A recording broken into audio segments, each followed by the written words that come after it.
सर्दियों का मौसम था। महाराज कृष्णदेव अपने कुछ मंत्रियों के साथ किसी काम से नगर से बाहर जा रहे थे। ठंड इतनी थी कि सभी दरबारी मोटे मोटे ऊनी वस्त्र पहनने के बाद भी कांप रहे थे। चलते चलते राजा की दृष्टि एक बूढ़े भिखारी पर पड़ी, जो हाथ में कटोरा लिए इस कड़कती ठंड में एक पत्थर पर बैठा कांप रहा था। भिखारी की ऐसी स्थिति देखकर महाराज से रहा न गया। रथ रुकवाकर पहुंच गए उस स्थान पर जहां वह बूढ़ा भीख मांग रहा था। कुछ देर तक राजा कृष्णदेव भिखारी को देखते रहे और फिर अपना कीमती शाल उतारकर बूढ़े भिखारी को ओढ़ा दिया। महाराज की ऐसी उदारता देख सभी दरबारी व आसपास के लोग राजा की प्रशंसा करते हुए जय जयकार करने लगे। जब सब लोग महाराज की प्रशंसा करने में लगे थे, तब केवल तेनालीराम ही ऐसा व्यक्ति था जो चुपचाप खड़ा था।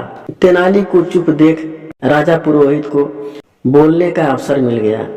वह तपाक से बोला, क्या बात है तेनालीरामन, यहाँ सभी महाराज के इस कार्य की प्रशंसा कर रहे हैं, केवल तुम ही चुप हो। क्या तुम्हें महाराज की उदारता पर कोई संदेह है? तेनाली फिर भी चुप रहे। अब महाराज को भी तेनालीराम की यह चुप्पी खलने लगी। वह वहीं से वापस राजमहल लौट चले।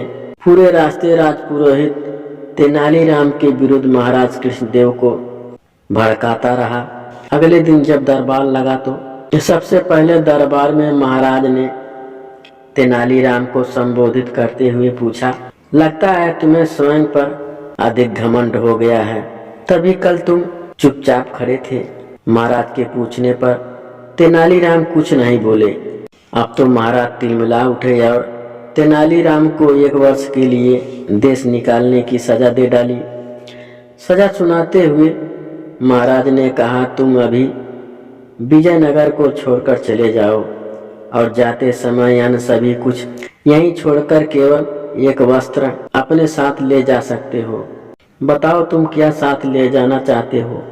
तेनालीरामन ने मुस्कुराते हुए कहा, महाराज आपका दिया दंड भी मेरे लिए पुरस्कार के समान है, लेकिन आपकी आज्ञा तो मैं अपने साथ वह शाल ले जाना चाहता हूँ जो कल आपने उस बूढ़े भिखारी को दिया था।